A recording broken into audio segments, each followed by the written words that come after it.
The Valari had watched Earth for 50 years. They sent small ships to hide behind the moon. They listened to human radio signals. They studied human bodies through their long-range scanners.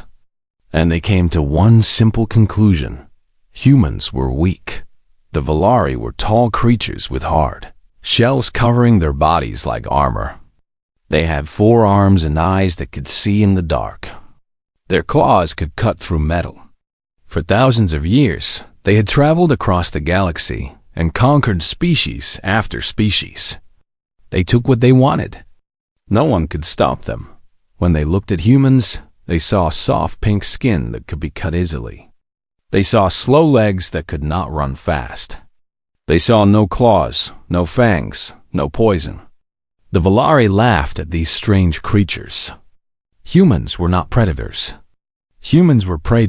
So when the Valari collective decided to expand into human space, they expected no trouble at all. Commander Trull was given the honor of leading the first capture mission. He was old and experienced. He had conquered 3 species before this one. His ship carried 200 Valari soldiers, all of them eager for easy victory. They chose a small farming colony called New Bizon. It was far from Earth, on a quiet planet with green fields and simple buildings. Only 200 humans lived there. They grew food and raised animals. They had no military base, no weapons factory, nothing that looked dangerous. Trell landed his ships at dawn. The sun was just rising over the hills when the Valari soldiers marched out in perfect lines. Their armor shined in the morning light. Their weapons hummed with power. Park, though Hume was already awake. He was a farmer now, but he had not always been one.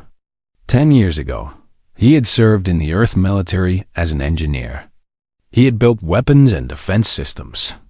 He had seen combat. When the colony needed someone to fix machines, he had volunteered. Farming was peaceful. He liked peaceful. But when he saw the alien ships landing, he did not feel peaceful. He felt something old wake up inside him. Something cold and sharp. His wife, Kim Yuna, came running from their house. She was a scientist who studied alien life. She had dreamed of meeting other species one day. But not like this. What do we do? She asked. Her voice was shaking. Dahayan looked at the approaching soldiers. He counted them quickly. About 200? He looked at his colony. 200 farmers, including old people and children. No real weapons. No military training except for him and a few others. But Dahyun had learned something important during his military years. Humans did not need to be strong. They needed to be smart. Wake everyone up, he said quietly.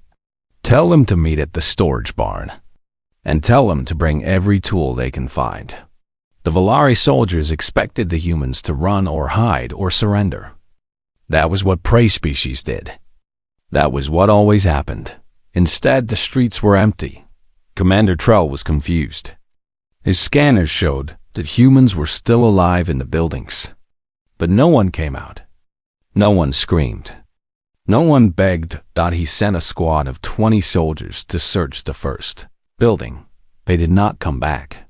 Trell sent another squad to find them. Those soldiers found the first squad dead on the ground. Something had burned through their armor shells. The wounds smelled like chemicals. Before they could report back, farming equipment fell on them from the roof. Heavy machines meant for cutting crops. The blades were sharp enough to harvest wheat. They were also sharp enough to cut through Valari next. In the storage barn, Yuna was working fast. She examined the dead Valari soldier that Dohin's team had killed. Her scientific mind was racing. Their shells are strong against physical hits, she said.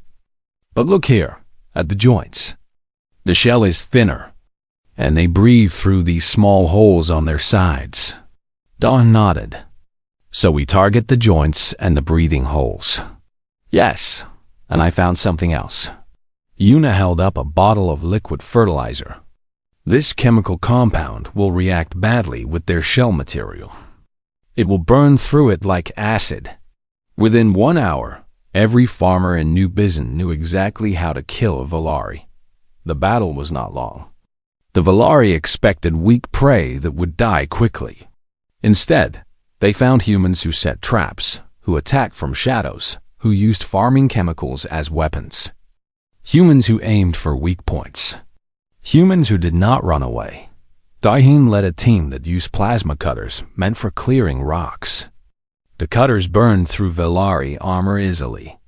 Old Man Quan, who was 70 years old, dropped heavy grain containers on soldiers from a warehouse roof.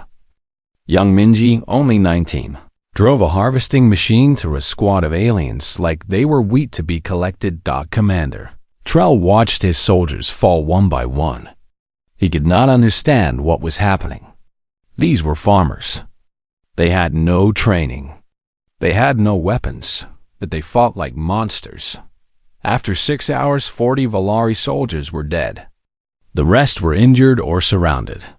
Trell ordered a retreat to the ship's dock as his remaining soldiers ran back.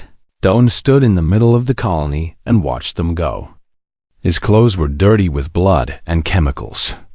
His hands were burned from the plasma cutter. But his eyes were calm. Eunice stood beside him. "They will come back," she said, "with more soldiers." Do-yoon nodded slowly. "Yes, they will. What do we do then?" He looked up at the sky where the Valari ships were flying away. "We make sure everyone knows what happened here. We show them that humans are not prey." In orbit, Commander Trell sent his report back to the Valari Collective. His claws were shaking as he typed the words. "The prey fights back," the report said. "They killed 40 of our soldiers with farming tools. They showed no fear. They did not run. Recommend full reassessment of human species. These creatures are not what we thought they were." Back on the colony, the humans began to rebuild. They fixed their buildings. They buried their few dead. And they prepared for what was coming next. Because Do-yoon knew one thing for certain. The Valari would return. And when they did, humans would be ready. The galaxy was about to learn a very old truth. A truth that every creature on Earth had learned millions of years ago. Humans were never the prey. They were the hunters. The news of New Bizen spread across human space like fire. 200 farmers had beaten 200 alien soldiers. It seemed impossible. It seemed like a miracle. But the Valari Collective did not believe in miracles. They believed in power. And they decided to show humanity what real power looked like. 3 months after the first attack, the Valari returned to New Bizen. This time, they did not send 200 soldiers. They sent 50 warships. They did not try to capture the colony. They burned it from space. The plasma beams fell from the sky like rain made of fire. Buildings turned to ash in seconds. Fields became black glass. The 200 farmers who had fought so bravely had no chance to fight this time. The attack was over in minutes. 12,000 humans died that day. Not just the original colonists, but also the new people who had come to help rebuild. Families, children, doctors and teachers and engineers. The Valari recorded everything. They sent the video to every human world with a simple message. This is what happens to prey that forgets its place. Surrender now, or every human colony will burn. They expected fear. They expected surrender. They did not expect Admiral Choi Sunho. Sunho was 52 years old. He had gray hair and a quiet voice. He did not look like a warrior. He looked like a grandfather who might tell stories by a warm fire. But Sunho had fought in 3 wars. He had lost friends and family to violence. He understood something that the Valari did not understand. When you hurt a human, you did not make them weak. You made them angry. He watched the video of New Bizen burning.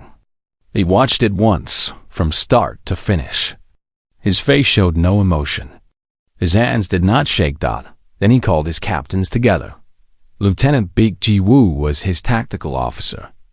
She was young and brilliant, with a mind that could see patterns in chaos. She had already analyzed the Valari fleet. "They are not even trying to defend themselves," she said, pointing at the holographic map. "Look at their formation. Ships spread out, no overlapping shields, no protected flanks. They genuinely believe we are not a threat." Sunho nodded slowly. "They think they already won. Sir, they have more ships than us. Bigger ships. More powerful weapons, I know. Our fleet is smaller. Our ships are older, I know." Sunho looked at his captains. There were 20 of them, men and women who had served with him for years. They all had the same look in their eyes. Not fear, something else. Something harder. "They made a mistake," Sunho said quietly. "They showed us the video. They wanted us to be afraid. Instead, they reminded us what we are." He stood up and walked to the window. Outside, the stars burned cold and distant. "Humans are not like other species," he continued. "We do not run from danger. We run toward it. We do not hide from predators. We hunt them. For 300,000 years, we have survived by being the most dangerous thing on our planet. The Valari forgot to check our history." He turned back to his captains. "We are going to remind them." The Battle of the Valari border began 11 days later. The Valari had 350 warships guarding their territory. They were confident. They had destroyed human colonies before. They had seen human ships, small and simple compared to their own massive vessels. But they had never seen humans fight a real war. The first attack came at night, in the space between stars where sensors worked poorly. Human ships appeared from nowhere, fired everything they had at a single Valari command ship, and disappeared before anyone could shoot back. The command ship exploded. Its captain died without ever seeing the enemy. The Valari admiral ordered his fleet to chase the attackers. This was another mistake. Human ships were smaller, but they were also faster. They led the Valari fleet through asteroid fields where big ships could not move easily. Valari vessels crashed into rocks. They crashed into each other. The human ships slipped through the chaos, like fish through water. Then came the boarding parties. The Valari had never seen anything like it. Human soldiers in spacesuits flew from their ships to Valari vessels. They cut through airlocks. They fought in hallways. They planted bombs in engine rooms. The fighting was brutal and close. Valari soldiers were bigger and stronger, but humans were faster and more creative. They used the ship's own systems against the aliens. They opened airlocks to suck enemies into space. They turned off gravity to confuse creatures who had never trained in zero-G combat.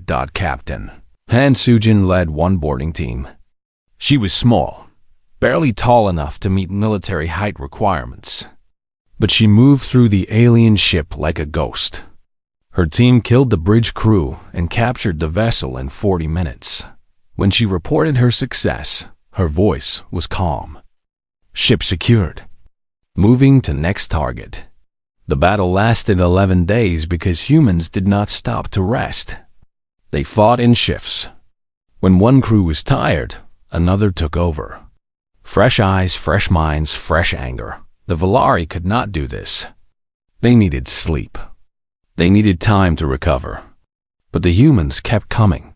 Wave after wave, attack after attack, hour after hour. On the 5th day, Valari commanders started making mistakes. They were exhausted. They could not think clearly. They gave wrong orders. They sent ships to the wrong places. The humans noticed every mistake, and they made the Valari pay for each one. On the 8th day, the Valari fleet tried to retreat. But Admiral Sunho had planned for this. Human ships had circled behind them during the fighting. There was nowhere to run. On the 11th day, it was over. The Valari had lost 340 ships. Their proud fleet was broken. Their best commanders were dead or captured. Humanity had lost 89 ships. Many brave people had died, but they had won. Admiral Sunho stood on the bridge of his flagship and looked at the wreckage floating in space. Broken Valari ships drifted among the stars like fallen leaves. Lieutenant Jiwoo stood beside him. "Sir, we have received a message from the Valari Collective. They want to negotiate peace." Sunho was quiet for a long moment. "Tell them we are not finished," he said finally. "Tell them we will stop when we decide to stop. And tell them to remember this day. Remember what happens when you hunt humans." He turned away from the window. His eyes were tired but still burning with that cold fire. "We are not prey," he said softly. "We never were. And now the whole galaxy knows it." The message was sent. The Valari Collective did not respond. They were too busy being afraid. The Galactic Assembly had existed for 10,000 years. It was a place where species from across the galaxy came together to talk, to trade, to solve problems without war. 4,000 different species sent representatives to the great meeting hall on the neutral world of Earth. For most of those 10,000 years, the Assembly had ignored Earth. Humans were new to space. They were weak. They were unimportant. But after the Battle of the Valari border, everything changed. Species that had never heard of Earth suddenly wanted to know everything about humans. Diplomats who had laughed at human ambassadors now watched them with careful eyes. The recordings of the battle played on screens across the galaxy. Everyone saw the same thing. A small species with no natural weapons had destroyed one of the most powerful fleets in known space. The Assembly called an emergency meeting. It was the first time in 200 years that all 4,000 species gathered at once. Ambassador Omaran represented humanity. She was not what the aliens expected. She was small, even for a human. Her hair was gray. Her face had wrinkles from smiling and from worry. She wore simple clothes, not armor or fancy robes. She looked like someone's grandmother. When she walked to the speaking platform, some aliens laughed quietly. This was the representative of the species that had defeated the Valari? This tiny, old female? Moran heard the laughter. She did not react.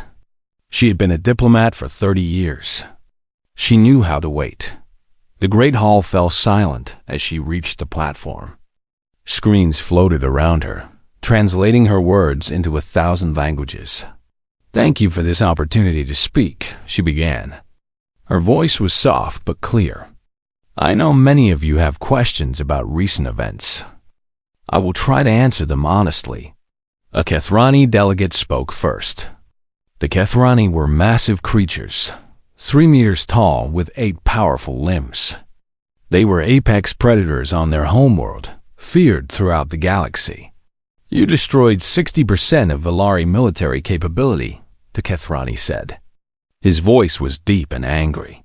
"Your species has been in space for less than 300 years. How is this possible?" Moran looked at him calmly. "The Valari attacked our colony without warning. They killed 12,000 civilians, including children. We responded. You call that a response?" Another delegate, of Rexian, pointed one of his long fingers at her. "You nearly destroyed an entire civilization. That is not defense. That is aggression." Moran tilted her head slightly. "Is it? Let me share some numbers with you. The Valari killed 12,000 of our people. We had the capability to kill 12 billion of theirs. We chose not to." The hall went quiet. "We stopped when they asked for peace," Moran continued. "We did not burn their homeworld. We did not destroy their cities. We did not kill their children."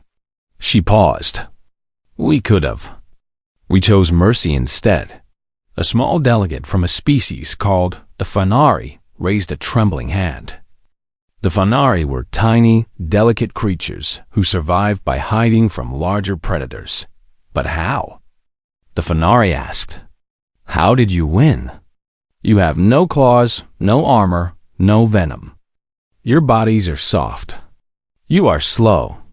By all biological measures, you should be prey. Moran smiled gently. It was a warm smile, the kind a grandmother might give a confused grandchild. That is because you do not understand what we are, she said. You see our soft skin and think we are weak. You see our lack of claws and think we cannot kill. You look at us and see prey. She pressed a button and images appeared on the floating screens. Pictures of Earth. Animals that had once lived there. This is a saber-toothed cat. It had fangs longer than my hand. This is a dire wolf. It hunted in packs of 30. This is a cave bear. It was 3 meters tall and weighed as much as a small vehicle. The images kept changing. More predators. More monsters. These creatures were faster than us. Stronger than us. Better hunters than us. They had claws and fangs and everything you think makes a successful predator. She paused. They are all extinct now. Every single one. Do you know who killed them? The hall was completely silent. We did. Moran let that truth hang in the air. We killed them with rocks and sticks. We killed them with fire and traps. We killed them because they threatened us, and we do not accept threats. Every predator that ever hunted humans is now gone. We removed them from existence. She looked around the assembly hall, meeting the eyes of delegate after delegate. We evolved on a death world. Our planet tried to kill us every single day. Predators hunted us. Diseases attacked us. The weather froze us and burned us. And we survived all of it. Not by being the biggest or the strongest, but by being the most dangerous. The Githrani delegate shifted uncomfortably. He was used to being the scariest creature in any room. But something about this small human female made his instincts nervous.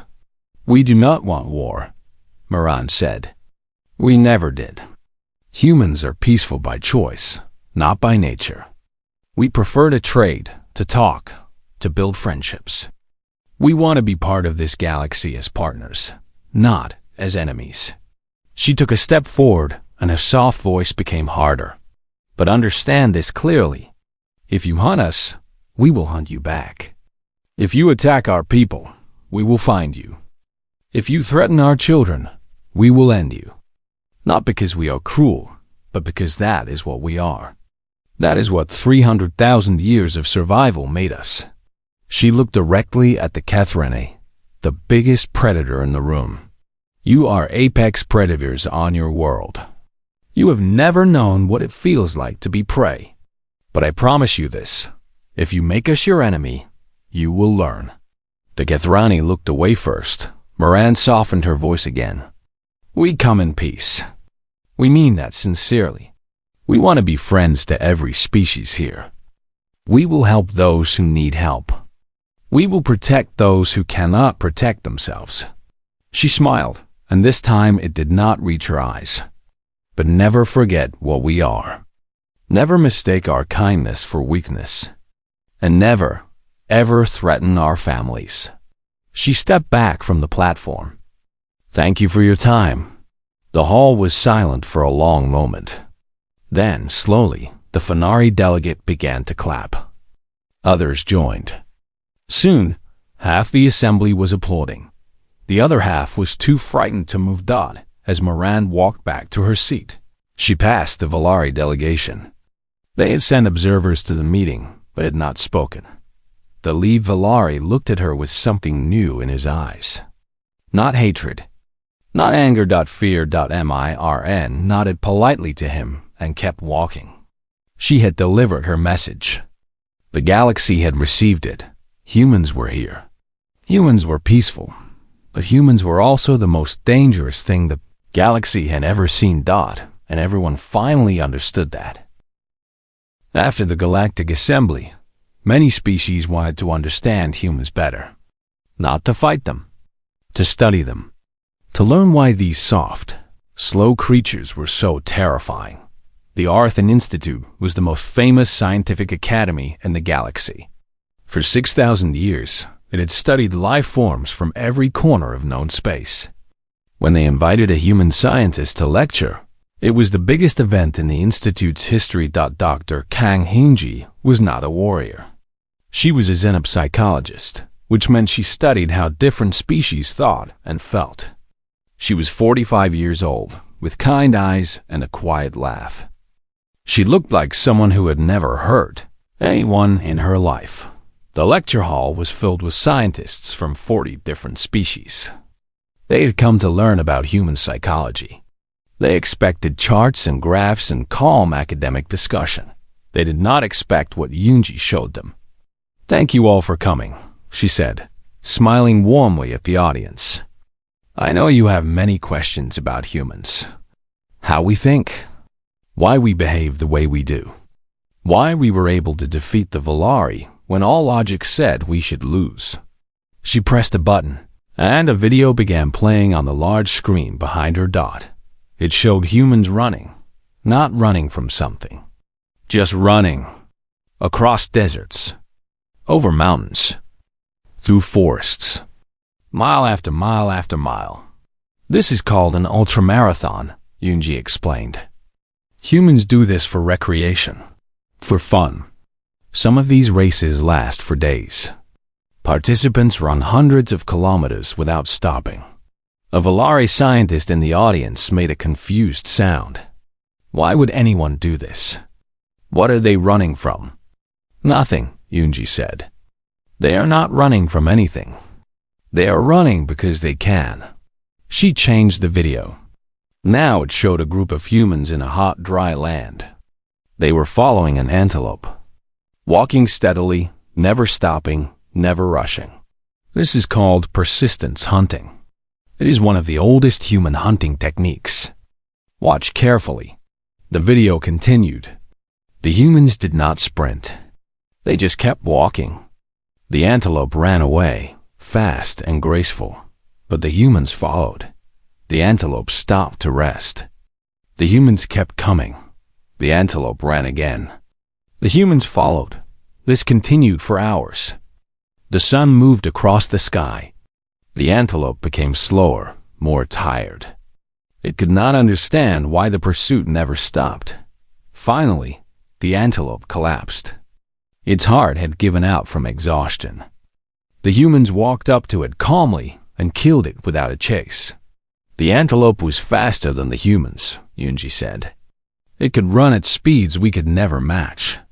But it could not do one thing." She paused. "It could not run forever. And we can." The hall was completely silent.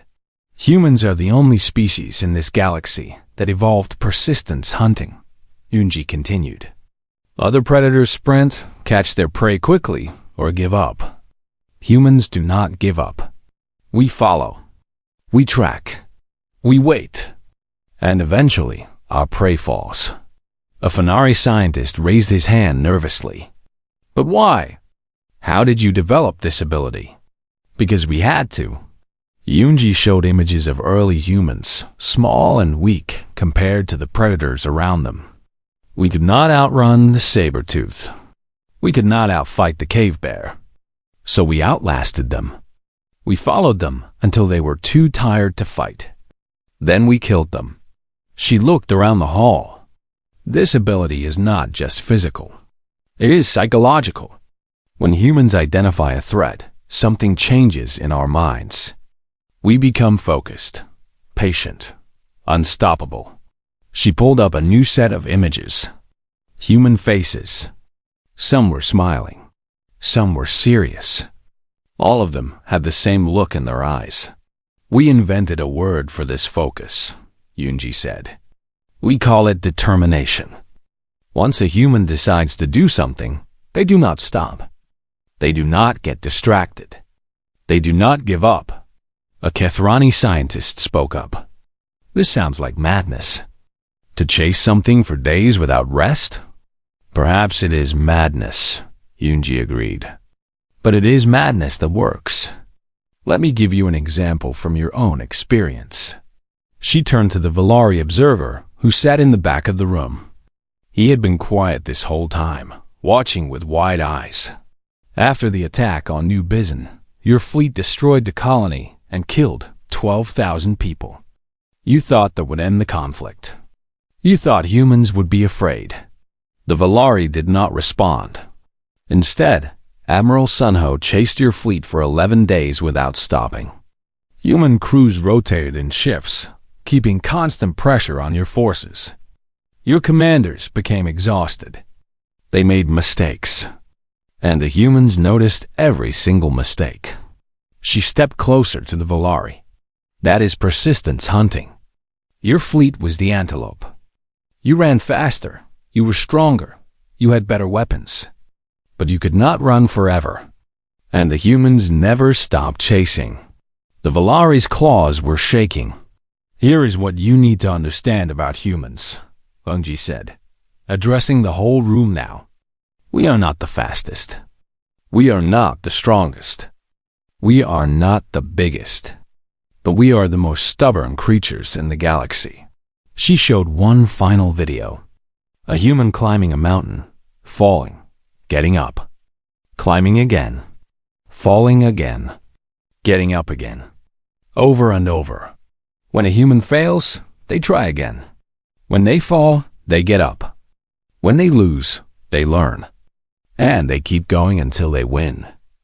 Not because they have to, because they refuse to stop. She smiled, but it was a different smile now. Colder, sharper. On Earth, we have stories about monsters that never stop chasing. Creatures that follow you no matter where you run, no matter where you hide. These stories scare human children. She paused. But here's the secret. Humans created those monsters because we recognized ourselves in them. We are the thing that follows you forever. We are the nightmare that never gives up. We are the monsters in our own stories. The Valari observer stood up suddenly. His legs were unsteady. He looked sick. I need to leave, he said.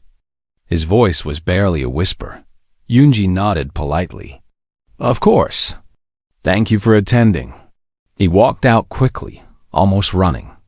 The other scientists watched him go. Unji returned to her calm, friendly demeanor. Humans are not evil. We are not naturally violent. Most of us want peace and happiness and love. We want to raise our children and enjoy our lives. She looked at the door where the Valari had disappeared. But when threatened, something ancient wakes up inside us. Something that remembers the saber-tooth. Something that knows how to hunt. And once it wakes up, it does not sleep until the threat is gone. She gathered her notes and smiled at her audience. That concludes my lecture. Are there any questions? No one raised their hand. They were all too busy understanding, finally, what humans really were. And they were all too busy being afraid. 5 years passed after the war with the Valari. The galaxy changed in ways no one expected. Humans did not become conquerors. They did not build an empire. They did not enslave other species or steal their worlds. Instead, humans became something stranger. Something that made more sense once you understood their history. They became protectors. Captain Shin Taiwu commanded the patrol vessel Persistence. The name made alien crews nervous whenever they heard it. Humans had chosen it on purpose. Taiwu was 38 years old. He had fought in the Valari War as a young officer. He had seen friends die. He had killed enemies without hesitation. But now, 5 years later, he preferred keeping peace to making war. His ship carried a crew of 40 humans. They patrolled the border territories, the dangerous spaces between civilizations where pirates and raiders hunted weak ships. Ensign Moonhyun was his communications officer. She was young, only 24, but she had sharp ears and a sharper mind. She noticed things that others missed. Captain, she said one quiet morning, I am picking up a distress signal. Taiwu looked up from his coffee. Location? Sector 7, a Kethrani trading vessel.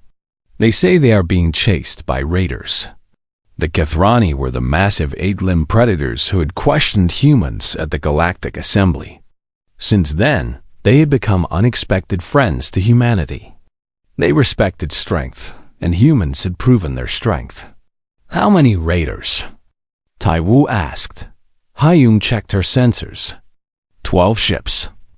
Armed corvettes. Rexian design. 12 ships against one patrol vessel. Bad odds, but Tai Wu smiled. It was a small smile, almost invisible. His crew knew that smile. It meant trouble for someone. Open a channel to the raiders. Hyung connected him. Static filled the bridge, then cleared to reveal a harsh alien voice. "This is Captain Shin of the United Earth Navy vessel Persistence," Tai Wu said calmly.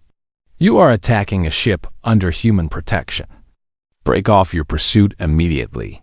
Laughter came through the channel. The Vrexian raider captain found this very funny. "One human ship threatens 12 of us." The raider said, "You are either brave or stupid. Probably both. We will add your wreckage to our collection." Tai Wu's smile grew slightly wider. "You misunderstand me. I am not threatening you. I am giving you a chance to survive. Is that so? And why should we fear one little human ship? Because in about 4 minutes, you are going to realize something important. What is that, human?" Tai Wu leaned forward. His voice became softer, almost friendly. "You have stopped running, and now I know exactly where you are." The channel went quiet for a moment. Then the raider captain laughed again. "Pretty words. But words do not stop weapons. Prepare to." The alarms on the raider. Ships all screamed at once. 15 United Earth Navy. Vessels dropped out of hyperspace behind the raiders, battleships, cruisers, destroyers, all of them with weapons already powered and aimed. The raider captain's laughter died in his throat. Battle Group Persistence. Reporting for duty, a new voice said over the channel. "Captain Shin, we have the hostiles surrounded. Awaiting your orders." Tai Wu looked at the sensor display. 12 raider ships. 15 human warships. The raiders had nowhere to run. "Vrexian captain," Tai Wu said pleasantly. "I will ask one more time. Do you surrender?" The surrender came very quickly after that. Later, as the raiders were being loaded onto prison transports, the Kethrani merchant captain came aboard the Persistence to thank Tai Wu personally. His name was Krell. He was huge, even for a Kethrani, with scarred limbs that showed a lifetime of fighting. But when he looked at Tai Wu, there was something like wonder in his eyes. "You knew they would attack this route," Krell said. "You positioned your battle group here before we even sent the distress signal." Tai Wu shrugged. "We knew someone would try something eventually. We always prepare for the worst. But how? How did you know we would be targeted today?" "We did not know specifically. But raiders have patterns. They choose certain routes, certain times, certain targets. We watched and waited." Krell stared at him. "You expected to be attacked. And you came anyway, of course." Tai Wu seemed confused by the question. "How else would we find them?" The Kethrani was silent for a long moment. Then he did something that shocked everyone watching. He bowed his massive head in respect. "I understand now," he said quietly, "why the galaxy fears humans. It is not your ships or your weapons. It is your minds. You think like predators who have never known fear. You walk into danger because danger is where the prey hides." Tai Wu considered this. "That is one way to describe it, I suppose. My species thought we were the ultimate predators," Krell continued. "We were wrong. You are. The difference is that you choose to use your nature to protect instead of destroy. Most of us prefer peace," Tai Wu said. "But when peace is not possible, we prefer winning." Krell laughed, a deep rumbling sound. "The Valari called you prey. They learned the truth the hard way. Now the whole galaxy knows. He extended one massive claw carefully. Taiwu shook it without hesitation. Thank you, Captain Shin, for my life and the lives of my crew. You are welcome. Safe travels, Captain Crow. The Kethrani left. Taiwu returned to his bridge. Hyung was waiting with a report. Sir, we have received 17 more protection requests in the last hour. Species from all across this sector want human patrols in their territory. Taiwu sighed. We do not have enough ships. No, sir. But they are asking anyway. Word has spread about what happened today. He looked out the viewport at the stars. Somewhere out there, species were afraid. Pirates and raiders and worse things hunted the weak. For thousands of years, that was just how the galaxy worked. But now humans were here. And humans did not accept that kind of world. Tell Command we need more patrol ships, Taiwu said. And start planning routes for the new sectors. If people need protection, we will find a way to provide it. Hyung smiled. Yes, sir. The Persistence turned toward home, its mission complete. Behind it, the stars burned cold and eternal. Somewhere in the galaxy, Ambassador Moran was negotiating new treaties. Somewhere, Dr. Yunji was teaching aliens to understand human minds. Somewhere, Admiral Sanho was training the next generation of officers. And on the farming world that had once been called New Bizan, now rebuilt and thriving, Park Do-yoon and Kim Yuna watched their children play in fields of golden wheat. The galaxy had learned the truth about humanity. Humans were not conquerors. They were not monsters. They were not the villains in anyone's story. But they were not prey either. They were the shepherds who guarded the flock, the hunters who tracked the wolves, the quiet force that watched from the darkness and struck without warning when innocents were threatened. They were human, and they would never stop protecting what they loved. Not ever.